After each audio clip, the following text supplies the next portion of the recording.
Hakkame siis pihta. Tere kõigile, et peate veel natukene rohkem kui tund aega ootama, et siis saate kuulata Eesti kõige mahedamaäälsemaid majandusuudistest rääkivaid podcasti tegijad, aga mina, Tarmo Taninas ja minu hea kolleeg ja sõber Meelis Maasik räägime siis intrigeerival teemal, et kuhu investeerida täna 1000, 10 000 ja 100 000 eurot. Ja võib-olla siis jätame selle praktilise poole kõige lõppu ja alustame võib-olla sellest, et mis me igapäevaselt ka teeme. Jaa, et meil on üks slaid siuke, et kui tahate endale mobiili seda sama esitlust tõmmata, et meil on päris palju graafikuid ja tabeleid, et siis skaneeriga see QR-kood nüüd. Et siis saate pärast järgi ka vaadata, et meil on seal erinevad portfellid ja investeeringud, meie siuksed mõtted, kuhu me ise investeerime. Nii, aga lähme siis edasi, et võib-olla mõned sõnad ka meist, et me teeme siis iganädalaselt investeerimisjuttude podcasti, et mõned olid siin juba kuulanud, et võite julgelt kuulata seda ja meid leiab Spotify'st või podcast.ee või guugeldades investeerimisjutte. Ja millest me seal räägime ikkagist investeerimisest, krüptost, finantsturgudest, intressimääradest, kõige sükestest aktuaalsematest teemadest turgudel ja meil on ka siuksed, siiamaani oli 2 sükest virtuaalset tegelast, kes siis teevad investeeringuid. Üks on siis Väike Peeter, kelle tegelaskuju on selline 20-aastane noormees. No 20. aastatest on natuke vanem kui olla, jah. Jah, just, ja kes investeerib iga kuu 250 eurot ja tema eesmärk on saavutada siis eluaja jooksul või 35-40 aasta jooksul 1 miljon eurot portfelli suurust. Siis Suur Peeter on jällegi juba eakam tegelane, kellel oli eelmine aasta 1 miljon eurot vaba raha ja me alustasime nende portfellidega siis eelmise aasta 1. septembril. Et siis Suurel Peetril on natuke teine siuke investeerimisstiil, et Suur Peeter investeerib siis 50% kasvuaktsiatesse ja 50% rahavoo investeeringutesse, et siis tulevikus elada rahavoost. Ja 3. tegelane on siis beebi Brita, kes alles sündis ja kelle isa on siis Väike Peeter ja kes tahab siis, et lapsel oleks 18 aasta pärast natuke üle 70 000 euro ja selleks ta peab siis iga kuu 150 eurot investeerima, millest 80 eurot tuleb siis riigi poolt lapse toetusest. Ja tal oli stardipakett oli iga 500 eurot, millest 320 tuli riigi poolt ja ülejäänud siis sugulased vaid natuke juurde. Ja kõiki neid portfelle siis ma julgustan vaatama blog.swedbank.ee ja kalkkriips investeerimine, et need kõik on meie blogis seal olemas ja Tarmo siis iga kuu uuendab neid portfelle ja kirjutab väikse jutu, et mis kuu jooksul muutus. Aga lähme siit edasi, siis vaatame korra hästi lühidalt sisse portfellidesse. Ja me siin pikalt ei peatu, kuna aega on vähe ja materjali on palju, siis et Väiksele Peetril ütleme siis septembris saab aasta täis, natuke uuendasime nüüd seda seisu, see on siis absoluutnumbrites 9 kuuga natuke üle 7%, Väiksele Peetril on natuke võib-olla liiga palju Tallinna börsi aktsiad ja kui te vaatate, siis need ei ole väga tõusnud, pluss mõned Rootsi asjad ei ole väga edukad olnud ja kõige parem on Telia on 40% tõusuga. Aga suures pildis me oleme nagu õigel trajektooril. Graafikus isegi natuke ees. Just, siis Suure Peetri portfell on siuke mehisem. No nagu ütleb, et suur, et tegelikkuses nüüd siis tootlust sihuvad siis 1% kuus natuke peale, et läheb siin 12% aastatootluse graafikus. Alustasime konservatiivselt, tükk aega oli portfell ka rahas. Endiselt on rahas ja võlakirjades peaaegu 1/4.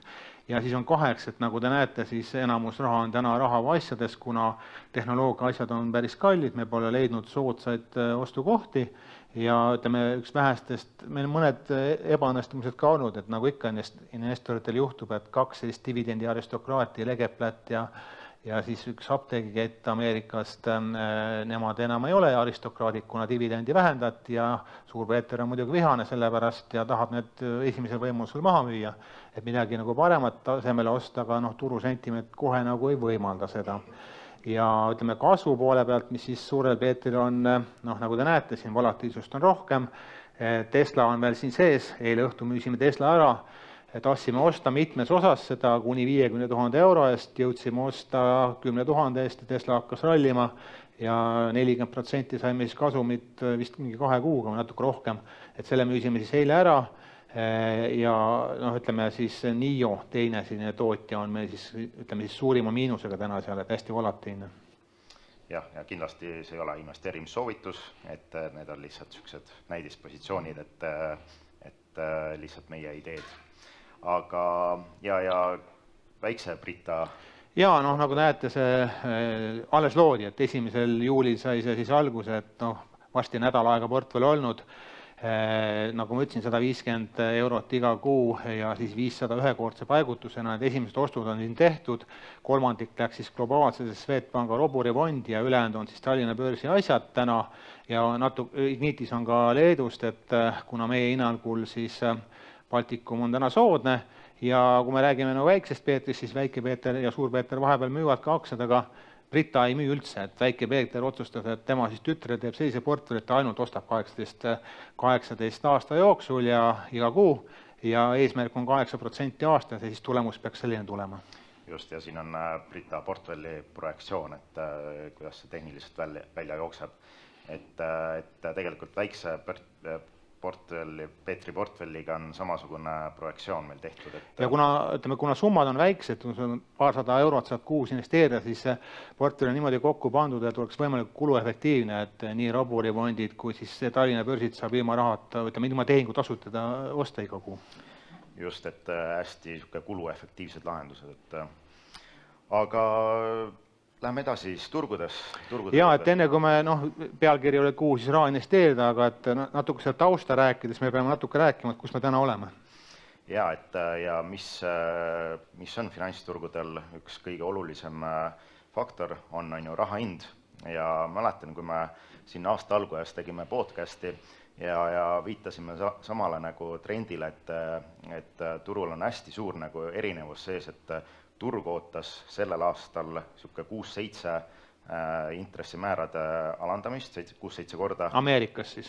Just, ja samas Fedi nägemus sisuliselt oli higher for longer, et sisuliselt 1-2 alandust aasta jooksul, et see käär oli hästi suur ja kohati tundus, et turg võib nagu pettuda, kui need intressid ei hakka nii kiiresti kukkuma ja turg võiks nagu olla nõrgem. Aga mis on tegelikult juhtunud, turg on olnud väga tugev, et S&P on siin aasta algusest 15% üleval tänu ütleme headele tulemustele. Ta on isegi natuke rohkem eurodes, kui eurodes mõõta, siis on isegi vist mingi 18-19, aga väga palju, jah.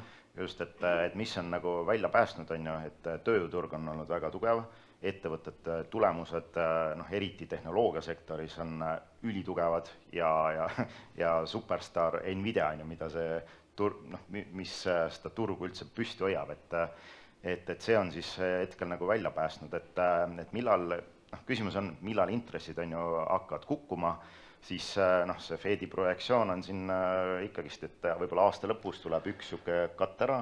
Jah, ütleme, et sa ütlesid, et 6-7 oodati, et võib-olla siis 1-2 tuleb, aga reaalsus on see, et kui Euroopas ükskord Euroopa Keskpank nagu alandas intressi ja võib-olla ükskord teevad see aasta veel, siis Euroopa, ütleme USA-s kõige varem võib-olla tuleb septembris, aga võib-olla tuleb aasta lõpus ja võib-olla ei tule üldse. Aga nüüd, kuna viimased makronumbrid on ikkagi hakanud hullemaks minema, siis tõenäoliselt ükskord tehakse ikkagi see aasta ka langetus.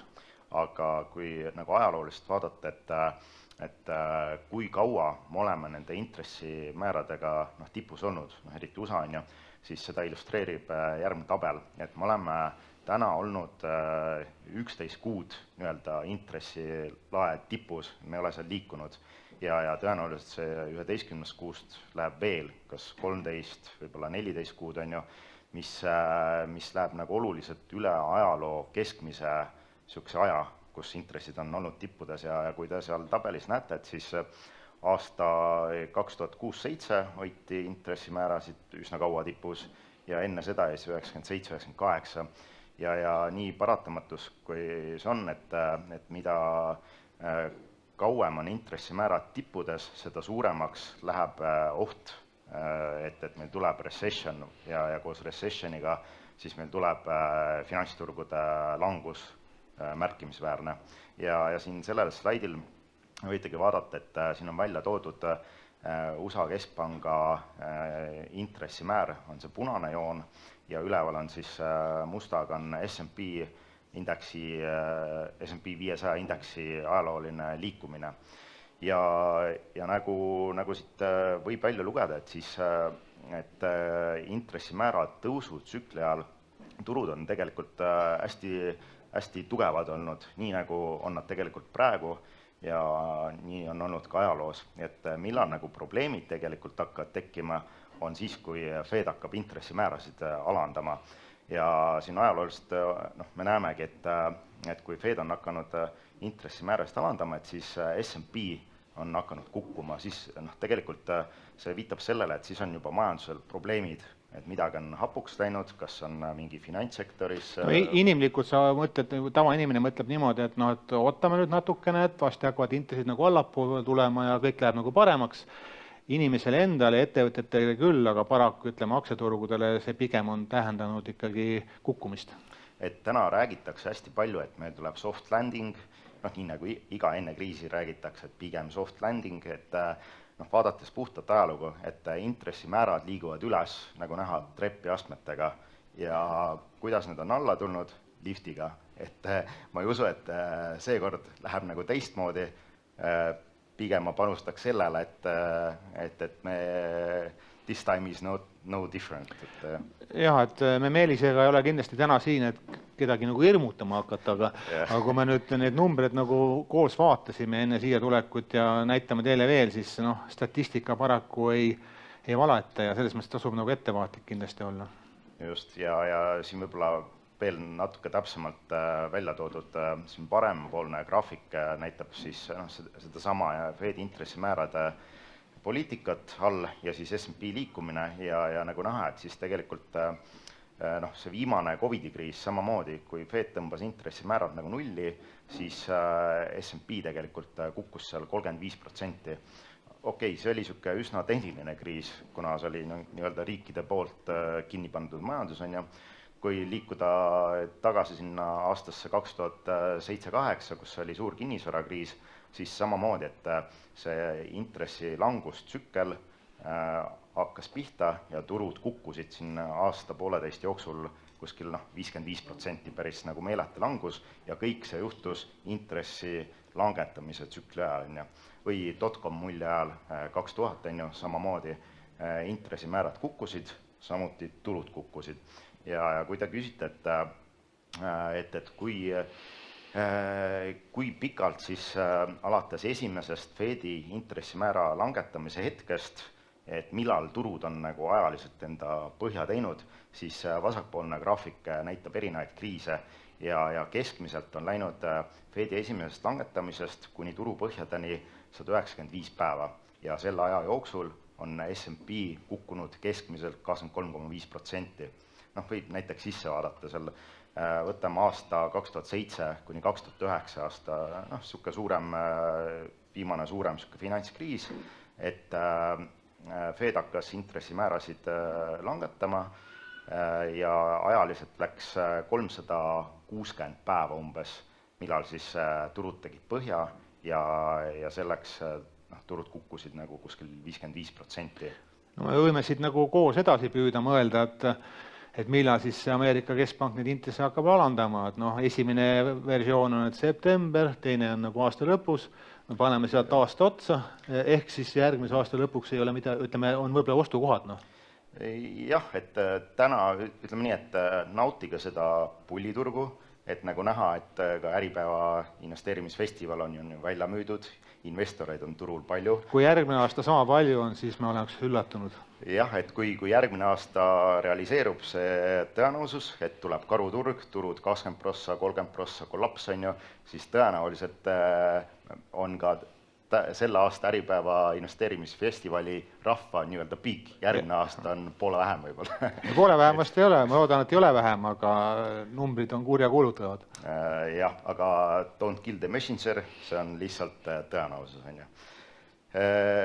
Aga räägime ohukohtadest ja erinevatest indikaatoritest, mis kahjuks jällegi on üsna pessimistlikud, et me oleme hästi palju rääkinud enda podcastis inverted yield kurvist, et pööratud võlakirja kõverast, mis tähendab seda, et täna te tunnete ka, et lühiajalise raha hind on oluliselt kallim kui pikaajalise raha hind. Et üldjuhul see peaks nagu nii olema. Ja kui sa laenad kellegile pikaks ajaks raha välja, siis tõenäoliselt pika jooksul tagasi maksab, on ju väiksem kui lühiajaliselt, et siis peaks nagu raha hind kõrgem olema pikaks ajaks, aga praegu on vastupidi. Just, ja see ei ole nagu mingi uus situatsioon, ajalooliselt me oleme nendest situatsioonidest olnud ka ennem, vaadates siin näiteks viimased 50 aasta jooksul, me oleme olnud seal ka mingi 5, 6, 7 korda, on ju, ja paraku alati, kui see inverted yield kurv on nii-öelda pöördes, et siis peale seda on meil tulnud majanduslangus ja majanduslangusega tuleb ka aktsiaturgude langus. Sellega on niimoodi olnud, et seesama pööratud võlakirja kõver, ta on 100% tõenäosusega prognoosinud ette majanduslangust, aga mitte nagu päris 100% suurt börsikriisi, aga majanduslangus on igal juhul tulnud. Just, et see on ülitäpne indikaator ja ta suutis kuidagi ennustada isegi COVID-kriisi ette, mis on väga ootamatu, et peale seda tuli majanduslangus. Aga üks asi oli Meelis veel, et ohukoht on ka see, et mida kauem ta on olnud see nii-öelda pööratud see võrakõver ja siis praegu on mingi üle 600 päeva juba. Ja see teebki asja nagu eriti ohtlikuks, et ajalooliselt ei ole palju kordi olnud, kus inverted yield on nagu nii pikalt negatiivne, et ütleme, hetkel on veel rahulik, aga kui te graafikult näete, et probleem tekib siis, kui see olukord normaliseerub. Ühesõnaga, lühiajalise raha hind läheb madalamaks kui pikaajalise raha hind, et see olukord normaliseerub ja siis on nagu tulnud majanduslangus. Ja nagu te näete, et me oleme seal täna olnud negatiivne 600 päeva ja vaadates sellelt graafikult, siis ajaloos kogu viimase 100 aasta finantsajaloo jooksul on olnud siildkurv ühe korra pikemalt. No see oli nii hull aeg, et ma hea meelega ei meenutaks seda. Tõenäoliselt, see oli aasta 1929, et kes võib-olla ajalooga kursis on, et see teab, mis siis toimus, et siis oli ikkagist finantsiturgude kollaps, ja mitte 50% ja ka turud kukkusid 90%. Ja just, ja see graafik nagu näitabki, et toona inverted yield kurv oli nii-öelda negatiivne seal üle 700 päeva ja aktsiaturud kukkusid seal üle 85%. Ja nii paratamatu kui see on, siis mida pikemalt see yield kurv on negatiivne, näiteks 2008 või 1974, siis samamoodi finantsturgudel see langus oli ikkagist päris sügav. Ja mida vähem on nii-öelda see yield kurv negatiivne, seda softim on aktsiaturgude langus nagu ajalooliselt olnud ka.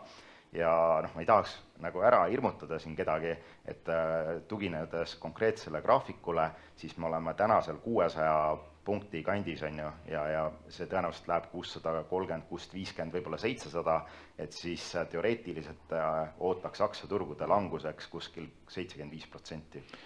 No ma nii hulluks heaks asja, aga ma arvan, kui kolmandik tuleb alla, siis paljudel on ka tuju ikka täiega läinud. Jah, tõenäoliselt küll, et nii negatiivseks ma ei usu ka, et asi läheb, aga lihtsalt ajaloolised huvitavad numbrid, mida vaadata. Aga lähme edasi, et on näha siiski ohumärke majanduses. No üks asi on see, et kui te vaatate, mis meie Eesti riigis toimub, valitsuse tasandil ja nii edasi, raha lihtsalt ei ole, et oli rahaga, ma ei tea, see on nagu kriisiraadio, et ma ei tea, kus raha jäi. Aga samamoodi on ka eraisikute säästudega, et ma ei tea nüüd Eestis, aga Ameerika statistika on päris kurjakuulutav. Jah, et võib-olla korra hüppaks tagasi sinna COVID-i aega, et kui riigid panid majandused kinni, siis rahval rahvas ei saanud enam tarbida, ei saadud käia restoranis, ei saadud käia kinos, reisimas ja esimest korda ajaloos võite vaadata seda vasakpoolset graafikut, kus inimestel tekkisid säästud, säästumäär nagu kasvas hüppeliselt ja selle paari aastaga siis, kui see Covid-kriis oli, inimeste säästud USA-s jõudsid sinna 2,1 triljonini, mida pole nagu ealas kunagi olnud, kuna ei saadud nagu tarbida, on ju. Ja kui majandused lahti tehti, siis see raha hakkaski majandusse tagasi jõudma. No ka börsile läks palju. Jah, pluss stiimultšekid, kõik need säästud ja ka USA valitsuse kulutused, on ju, aitasidki nii-öelda turul hästi kiiresti taastuda.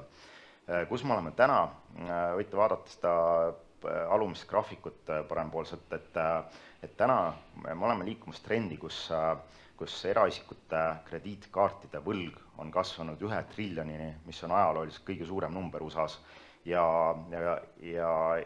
on hakanud vaikselt tekkima krediitkaardi võlgnevused ja need on jõudnud sinna 10% kanti ja kui vaadata seda graafikut, siis me oleme tegelikult nende 10%-lise näitajaga seal üsna 2007-2008 aasta kriisi tasemel, nii-öelda, kus see suur finantskriis hakkas, et kindlasti see on niisugune hoiatav märk, et tasuks nagu silma peal hoida ja need on just 90-päevased ja pikemad nii-öelda krediitkaardi võlgnevused ja sama asi autoliisingutega, et kõver on hakanud tõusma, et on näha, et tarbija on nõrgem ja nii-öelda elatakse krediitkaardi pealt ja tegelikult, kui veel panna selline uus finantstehnoloogia sinna juurde, buy now, pay later, on ju, siis tõenäoliselt need krediitkaardi võlgnevused on veelgi oluliselt suuremad. No sa rääkisid praegu nagu eraisiku tasandi pealt, aga ka, me ütleme, Eestis on rahaga probleeme, ega Ameerikas ka ju midagi hästi ei ole, et majandus kõik taastub, aga nendes eelarve defitsiit on ju märksa hullemini meil miinuses. Põhimõtteliselt Ameerika kulutab ju intresside maksmidele rohkem kui on kaitsekulud ja ütleme siis need USA kaitsekulud on maailma kõige suuremad, et see on meeletud summad. Ja meeletud summad ja siit, kas see nädal tuli USA-s välja ka töötusmäära number uus, see oli 4,1% vist juba. Natuke on hakanud tõusma, jah.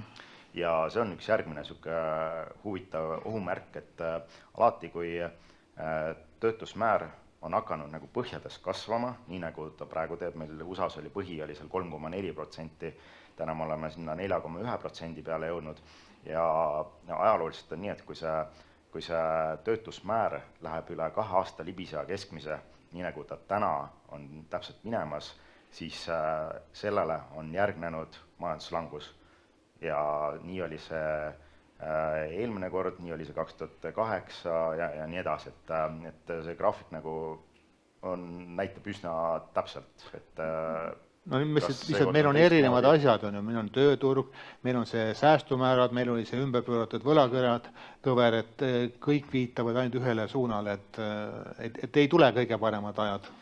Jah, aga seda ajastada on üsna keeruline, tõenäoliselt siin järgmine 6 kuud, 12 kuud võiks olla võib-olla enda investeeringutega natuke konservatiivsem, võib-olla vaadata võlakirju, hoida nii-öelda sularahapositsiooni natuke suuremana ja jah, et võib-olla tasapisi, step by step nagu võtta riski nagu maha. Aga vaadates, kuidas see aasta läinud on, et nagu me alguses ütlesime, et maagiline aasta, et lisaks eelmise aastale, kui S&P tõusis seal 25%, siis täna see 2024 aasta kirjutab ennast samamoodi ajalooraamatutesse, kus viimase 100 aasta jooksul meil on siin pool aastaga tehtud paremuselt 15 aasta tootlus.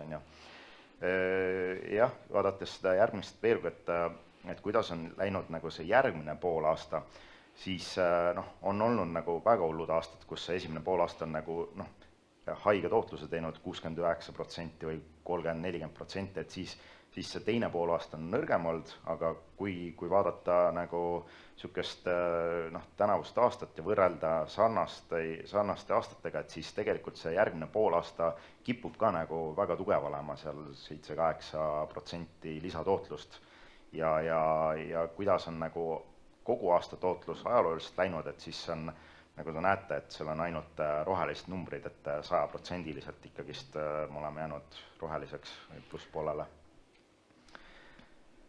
Me oleme pulliturul, et viimane langus oli 2022 lõpp, on ju, millal tehti põhjad. Ja kui te küsite, et kaua see pulliturg siis kesta võiks, on ju, sellest ohtudest me rääkisime, siis aga kui vaadata lihtsalt nagu ajalooliseid pullituru kestusi nagu tootluse mõttes ja aja mõttes, siis täna me oleme seal tõusnud kuskil 21-22 kuud järjest.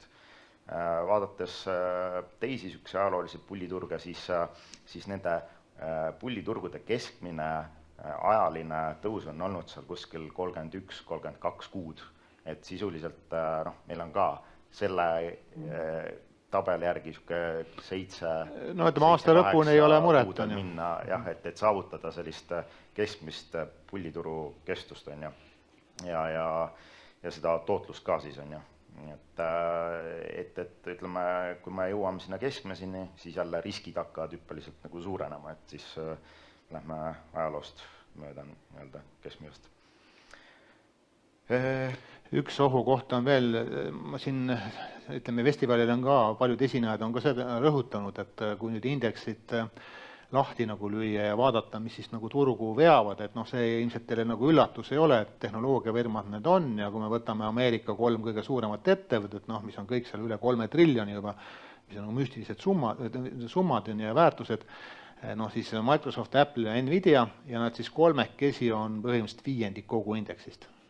Ja ütleme, ajalooliselt aeg-ajalt seda juhtub, kus mingisugune grupp ettevõtteid läheb hullult rallima ja teistest eest ära ja läheb osakaal indeksis üsna suureks, aga jällegi vaadates seda vasakut tabelit, et siis paraku need on sellised aastad, millele on järgnenud tugev aktsiaturgude langus, et ütleme 2020 oli seal niisugune tipp, on ju, siis 2022 oli langus, on ju. Vaadates, millal viimane kord niisugused hüpped olid seal 2007-2008. Sajandi vahetusel samamoodi. Just, et kus siis Microsoft, General Electric ja Cisco olid niisugused kõige suuremad aktsiad, on ju. Ja tõesti, et sisuliselt täna S&P investeerimise mõttes tegelikult on väga hea valik, on ju, et sa ostad ühe laksuga endale sisse Nvidia, Microsoft, Apple'it, üsna kontsentreeritud portfelli. Riskide mõistes riskid lähevad natuke suuremaks, kuna su tootlus sõltub 3-4 suuremast ettevõttest.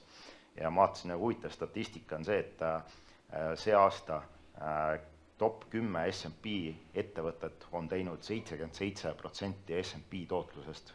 Et ütleme, pulliturul on väga meeldiv niimoodi sõita, samas kui tuleb langus, on ju, siis need 10 ettevõtet teoreetiliselt veavad nagu selle indeksi hästi kiiresti miinusesse, nii et volatiilsusrisk on seal päris suur. Ja seda näitab ka järgmine graafik, et tõesti, et siin USAs on niisugune momentum aktsiate osakaal hästi kõrgeks läinud. See näitabki seda, et ahnus on hästi suur, ostetakse seda, mis liiguvad ja need, mis liiguvad sageli on väga suure võlakoormusega ja ei teeni üldse kasumitki sageli. Ja see on nagu meemiaksed on ja ütleme, kui seda graafikut vaatate, siis see järgmine pilt, mis tuleb, see iseloomustab ka Eesti investoreid tänasel päeval. Jah, et eks te võite, on ju, võib-olla, kes eile siin olid, käisid saunas, rääkisite omavahel, et väga tihti ikkagist tuleb teemaks Nvidia, et seda nii Äripäeva ajalehes endas, on ju, investorite seas, võib-olla kui sõpradega väljas käite, kõik räägivad ikkagist Nvidia, AI, on ju, et siin on ka saala rahvast täis, investeerimiskonverents on välja müüdud, et üldjuhul need on niisugused buumi tundemärgid. Kohe tuleb tehisintellekt, tööd enam tegema ei pea, kõik on lihtne. Jah, et see on järgmine niisugune kerge ohumärk ikkagist, et turg on niisugune natuke ülemeelik. Natuke on pehme öeldud. Jah, natuke on tõesti pehme tagasihoidlikult öeldud, aga sama asi mul on meeles, kui oli siin aastad tagasi elektriautode buum nii-öelda Tesla rallis, Nvidia X-Bangid, kõik rääkisid sellest, kõik ostsid neid ettevõtteid ja noh, mis täna on juhtunud, on ju, NIO on vist tippudest mingi 90%, Tesla siin 50-60% madalamal, et olge selle AI sektoriga võib-olla natuke ettevaatlikum, et võib-olla ei tasu Nvidia rongile siin lõpppeatusest peale hüpata, et paraku need parapoolsed graafikud on ajalooliselt lõppenud päris agressiivselt samasuguse kiire langusega, aga räägime natuke positiivsematest teemadest. Ja, et mitte nüüd niimoodi kuidagi masendavalt siin nagu kokku võtta seda juttu, siis noh, ütleme, kui veel nagu statistikat vaadata, siis pikaajalist statistikat, siis üllatavalt palju aastat lõpeb ikkagi väga korraliku tootlusega ja võiks isegi öelda, ütleme selle inimesele, kes tahab regulaarselt investeerida, et võib-olla siis need langevaid aastad võiks isegi natuke rohkem olla, et odavalt osta saaks ka vahepeal. Ja, et inimesed kohati kipuvad üle muretsema nende krahhide pärast, et vaadates parempoolset graafikut, et valdavalt seal on rohelised numbrid, kõige niisugune mustem aasta seal oli 2008, kus 37% aktsiaturud kukkusid, aga peale seda sisuliselt meil ei ole 10 aastat mingit langust olnudki, on ju. Ja tegelikult, kui vaadata tõenäosust, kui suur on see tõenäosus, et järgmine aasta tuleb negatiivne, siis seda ilmestab vasakpoolne graafik, et tegelikult me juba liigume sinna suunas, kus iga 5 aasta on negatiivne. Vaadates näiteks puhtalt eelmist aastat, kus S&P tegi maagilise tootluse 25% aastas, siis tegelikult vaadates nagu tulpades, siis tegelikult see on kõige enam esinev aasta tootlus läbi ajaloo. Ja kui te panete need positiivsed tulbad seal kokku, et siis ma ütlen, et järgmine aasta tuleb 0 kuni 40 tootlusega aasta, sisuliselt 20, 40, 60, 70%. No 2/3 tõenäosusega tuleb see tootlus sinna vahemikku. Ja kui te vaatate seda parempoolset tabelit ka, siis neid aastad, kus on 2 järjestikust miinusaastat, on ka tegelikult vähe ja see aeg, kui siis turg peaaegu 90% alla tuli, siis kui meil majanduskriis oli 20 aastate lõpus, siis oli 4 aastat järjest. Jah, et inimesed kipuvad võib-olla üle tähtsustama neid negatiivseid aastad, et sisuliselt kardetakse sellist 20-30% negatiivset tootlust, aga tõenäosus, et see juhtub, on 3,2%. No lihtsalt su strateegia peab olema selline, et sa ei ole nüüd 5 aastat turul ega 10 aastat turul, aga pead eluaeg turul olema. Jah, ja isegi kui see risk realiseerub, et järgmine aasta tuleb see 3,2% ja tõenäosus, et tuleb 20% langusaasta, siis tõmmake ennast kurguni aktsiaid täis, kurguni. Seepärast, mis me näeme, mis valitsused teevad. USA eelmine aasta trükkis 2 triljonit juurde, võlakoormus on jõudnud 35 triljoni $. No Trump kohe tuleb ja tema nüüd tagasi ei hoia. Et arvata, et see laenamine keeratakse kinni, ei te eksite, see läheb ainult kiirenevas tempos ja mis see nagu varahindadele tähendab, võite ise arvata, et kui teile pakutakse 1 aasta miinus 20% võimalusega kandikul osta S&P või niisugused tugevaid tehnoloogia aktsiaid, siis tõesti kurguni. Jah, selleks peab siis natuke raha kõrvale panema või tööd tegema. Selle jaoks sääske nagu täna, et saada osa sellest võimalusest. Aga mis meil nendel... Jah, et kuna aeg siis tiksub alastamatult ja et mitte jääda nüüd üldise jutu juurde, siis me mõned mõtted siis panime ka nii-öelda siis investoritele, kelle meeldivad rahainstrumendid, mis meie hinnangul on täna huvitavad ja siis ka võib-olla kasvuasjad, kasvuasjadega kindlasti nagu keerulisem. Aga kui nüüd alustada, ma ütlesin, et sageli tasub enne kui New Yorki minna, tasub võib-olla Nuustakul ära käia, et Tallinna börsi ja üldse Balti börside aktsiad pole suhtarvudad ammu nii odavad on, põhjused te teate ja sõjahirm ja kõik asjad.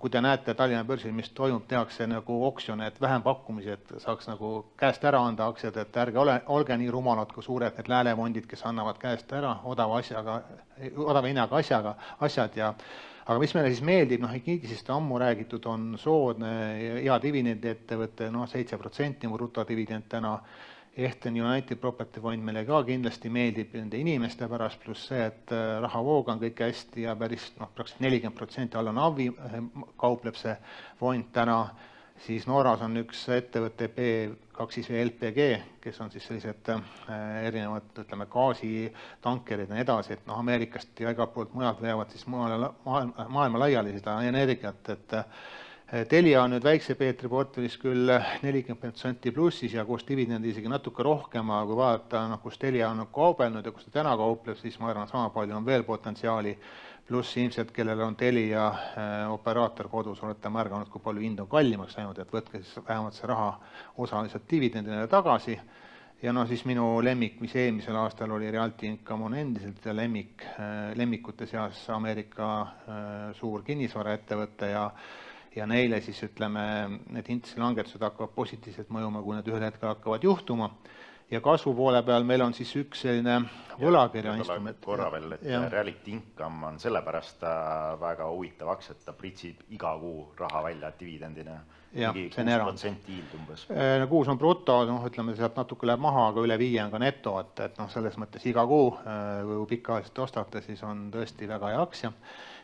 Meil on natuke spekulatiivne positsioon, on siis, tees oli tegelikult aasta algusest võetud ju, et USA hakkab intress alandama ja ootasime ka meie, et natukene kiiremini kui tegelikkuses on läinud, aga see on siis pikaajaline USA võlg, 20 aastat ja natuke rohkem ja selle tees on see, et kui Ameerika Keskpank langetab 1% võrra intresse, siis see instrument tõuseb aastaga 20%, et natuke rohkem. Seni ta ei ole meil eriti tõusnud, mingi 2% vist on, peamiselt siis kogunenud nagu intressi näol, sest pole ka intressi ju langetatud. Ja kui läheb nagu keerulisemaks turgudel, ütleme ka statistikat kokku paneme, et tõenäoliselt läheb, siis tavaliselt raha hakkabki, mis hakkab juhtuma, keskpangad hakkavad raha odavamaks tegema, pluss inimesed hakkavad kartma, hakkavad aktsiad müüma, hakkavad rohkem võlakirju ostma ja siis võlakirjad ka tõusevad. Neste on huvitav kindlasti, Neste pole ammu nii odav olnud, kes aktsiad graafikut on nagu vaadanud, et oht on see, et kuna majandustulemust ei ole nii head, et kas nagu tänane dividendide määr püsib või mitte, aga isegi kui püsi, siis ma arvan, nagu upside'i selliste tasemete pealt on nagu päris korralikult. Kinnevik on nii väikse kui suure Peetri portfellis, nemad siis hiljuti müüsid oma osalused Tele2-s, said aasta dividendi, ütleme siis, aasta dividendi üle 20%.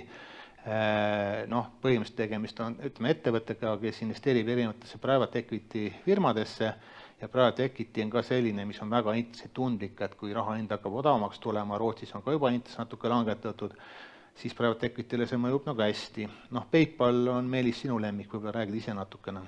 Jah, PayPal meile meeldib ka, et PayPal on selline finantsteenuse pakku ettevõtte, maksavahendaja, et kes on siin nagu kõvasti peksa saanud, on vist oma tippudes siin 70-80% allpool, aga ettevõtte revenued on nagu võrreldes selle tippudega korralikult kasvanud, earning per share on ilusti kasvanud ja ettevõttel teenib kvartalis üle $1 miljardit vaba rahavoogu. Plus ostab aktsiad tagasi pärast korralikult. Just kogu selle vaba rahavoo eest ostetakse aktsiad tagasi, et ütleme, PayPal ta ei ole seda taastumist teinud nii, nagu me oleme oodanud, aga ma arvan, et see varem või hiljem tuleb, et ta on selline huvitav investeerimisidee, ma ütleks. Viimane on siis põhimõtteliselt SP500 läbi Swedi Roburi fondi, kuna tehingutasusid seal ei ole. Ma isiklikult oleks natuke ettevaatlik selle ostmisega just selle hinnataseme tõttu. Pikas perspektiivis ma saan mõttest aru, USA vastu pettida on väga riskantne, aga täna ma pigem võib-olla vaataks isegi nagu väiksed USA ettevõtted tunduvad nagu huvitavamad. Jah, ja miks alati S&P-s on ikkagist mõistlik investeerida, esiteks see on panus USA-le, see on panus maailma kõige tehnoloogilisemale sektorile, kus tuleb innovatsioon, ütleme, ja ütleme, ta on ka kuluefektiivne läbi Roburi fondi osta, nii et tehingutasusid seal ei ole ja ta trackib üsna täpselt S&P 500 indeksit. Ja mida kokkuvõtteks nagu öelda, et kuna see esine pool oli üsna nagu hirmutav võib-olla osade jaoks, siis et olge konservatiivsemad ja küll turg pakub neid häid võimalusi, ma arvan, lähema aasta jooksul kindlasti. Ja pigem täna, nagu meil suure Peetri portfellis on, keskendugu rahavoole, et tahaks kohe ka mingit tootlust saada läbi intressi või dividendi ja siis, kui turg pakub mingeid häid kasvuaktsiad, siis nagu sulle meeldib öelda, DCA ehk dollar cost average'iga vaikselt ostke. Just, et aga senikauaks, kui intressimäär on nagu nii kõrge, kui ta täna on, et kasutage võimalust, lööge võib-olla võlakirjaga 3, 4, 5 aastaks mingisugused head tootlused lukku ja oodake ära seda võimalust, mis aktsiaturg võib-olla järgmine aasta pakub. Sest näha on juba ka, suuremad pangad on ju deposiidi intressi juba natuke alandanud, et tõesti, ma arvan, et trend on samasugune, nad tulevad veel nagu allapoole, kui on võimalik, siis kõrgemad võlakirja tootlused ära fikseerida tõesti, sest kui intress hakkab nagu allapoole tulema, siis see võlakirja hinnale tähendab nagu tõusu. Meil hakkab aeg siin otsa saama. Ja tõmbaks selleks otsad kokku, aga ma loodame, et ei olnud liiga keeruline, ei olnud liiga hirmutav ja ma loodan, et on mingid küsimused ka. No ma saan aru, et kokkuvõttes, et praegu siis muusika mängib ja tuleb oodata, kui vaiksemaks läheb ja siis ostma hakata, jah? Praegu muusika käib, disko on täies hoos, küsimus on, investorid on palju ja ma lihtsalt kardan, et kui ühel hetkel muusika nagu vait jääb, siis ei võeta $1, aga võetakse korraga $3 ära. See paradoks on see olnud, et seal tipus tuleb palju uusi jaeinvestoreid tavaliselt oma esimest investeeringut tegema ja siis nad saavad kohe selle nagu paugu kätte sealt ja siis on väga halvast tujus ja kõigi peale pahased, et kuidas nagu sellest üle saada? Tuleb oma peaga mõelda, et meil siin oli ennem esinejad, ei, et on kõik tore, aga selle varjupool ongi see, et see teeb elu nagu mugavamaks, inimene ei mõtle enam oma peaga ja teine pool on jälgige alati nagu meediat, mina ise püüan olla arrastuspsühholoog, et kui jälgida inimesi enda ümber ja kui meedis muutub ka väga joviaalseks mingite krüptoasjadega, et siis peab nagu müüma hakkama, ja kui ajalehtede esilehed on täis masenduses, siis ja ma järgin ise ennast, et kui meil endal tuju täitsa ära läheb ja uskuge mind, minu riskitaluvus on selgelt üle keskmise, aga kui tuju ära läheb, siis ma pimesi ostan viimase raha eest.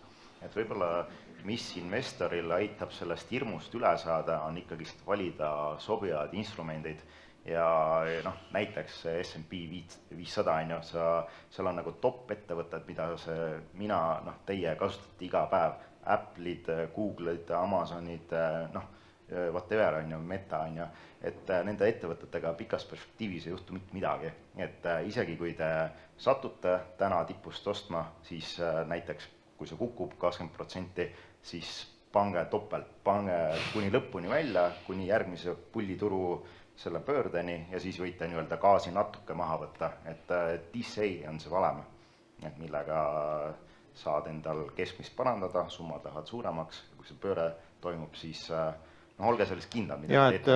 Õnneks meil enam ei ole Baltika aktsiat, aga sellega ei olnud mõtet DCA teha, aga indeksiga küll, jah? Jah, indeksiga see toimib, siiamaani on toiminud, et S&P on siin kogu aeg uutel tippudel, et siiamaani, et eelmine nädal ka vist.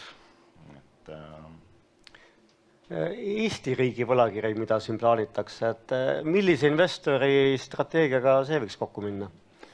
Ma arvan, et see võiks tegelikult, ma tõenäoliselt kirjutan järgmine nädal selle kohta kohe artikli, et kuna paluti pangast kirjutada, aga ma arvan, iga Eesti riigi patrioodil võiks olla natukene näpuotsaga Eesti riigi võlakirju ka, et ma nüüd ei tea, milliseks see nominaal kujuneb, milliseks see intress nagu kujuneb, aga ma arvan, pensionifondide portfellisse kindlasti nagu sees, et täiendav likviidsuse allikas, ütleme olukorras, kui panga deposiidid tõenäoliselt hakkavad kokkuma ja kui täna kas või see Eesti riigi võlakirja ära fikseerida, siis ma arvan, see on kõrgema tootlusega kui deposiidi intress poole aasta pärast näiteks. Ja võib-olla kui täna ei julge ikkagist aktsiaturgudele raha panna, S&P, Nasdaqid, kõik teavad, on ju tippe, Nvidiad, et siis miks mitte nagu parkida see raha sinna Eesti riigi võlakirja, oodata kannatlikult seda hetke, kui turg pakub võimaluse siseneda, et miks mitte. Küsimus publikust. Küsiks, et teil kui seal ideede all oli Jeften, aga mis te Baltic Horizon fondist arvate, et intressid on kukkumas, NAV oleti mingi 0,9 peal hind oli 0,26, et kas paneksite 5 tonni või 10 tonni või mis see mõte? Ainult relva ähvardusele paneks, et no sellepärast, et vaadake, kuidas see fond käitus ka eelmise kriisi ajal ja noh, ütleme, fonde juhivad inimesed ja teatud meeskonnad teevad millegipärast paremini kui teised, et no samal põhjusel ma ei ostaks kunagi Nordeconi, ostaks Mercot ja ma ei ostaks kunagi Baltic Horizonit, vaid ostaks Eestini fondi. Varade hinnad on lihtsalt kunstlikud. Ja kõigepealt tänan väga hea podcasti eest ja siin oli relvaähvardusest natuke juttu. Et kuidas te näete nagu military defense nagu tööstust võimaliku nii-öelda safe harborina, kui peaks maksuturgudel minema teist korda?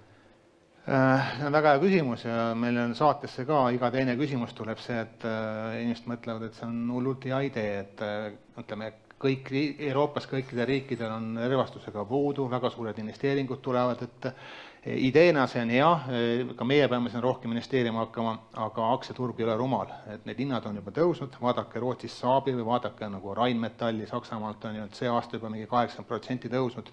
Et noh, põhimõtteliselt neid aktsiad võiks osta siis, kui ütleme korrektsiooni pealt, aga väga raske on täna leida mingit kaitsetööstuse ettevõtet, mis ei oleks juba väga palju tõusnud, et see teeb selle nagu keeruliseks. Aga kindlasti taganttuul jätkub. Jaa, selles mõttes, et see nõudlus ei kesta nüüd mingi järgmised 5 aastat, ma arvan vähemalt 10 aastat, aga turg on, ma arvan, mingi 5 aastat nõudlust juba sisse hinnastanud, et see on see probleem, aga ideena on väga okei. Küsimus workshopist. Milline on teie nägemus Infortari osas? Kuidas nagu öelda, et natukene võib-olla läbipaistmatu ettevõte, ühelt poolt hästi nutikad inimesed, et selles mõttes, et need diile, mis nad teinud, ütleme kas või selle gaasiga, ütleme, mis nad Lätist nagu ostsid, et selgelt alla toru enne ja edasi, täna on väga kurb olla Tallinki väikeaktsionär ja väga rõõmus olla Infortari väikeaktsionär, et sa põhimõtteliselt ostad ühest taskust teise, aga Tallinki väikeaktsionär ei võida, aga Infortari väikeaktsionär võidab, kui need aktsiad kätte saadakse, et meil endal seda täna sees ei ole, lihtsalt ta on sellel aastal kõige enam tõusnud, et üle 50, pea 60%, et see on see põhjus, aga nad on teinud väga häid diile, ei saa öelda. Nii, ma näen, siin ees on küsimus.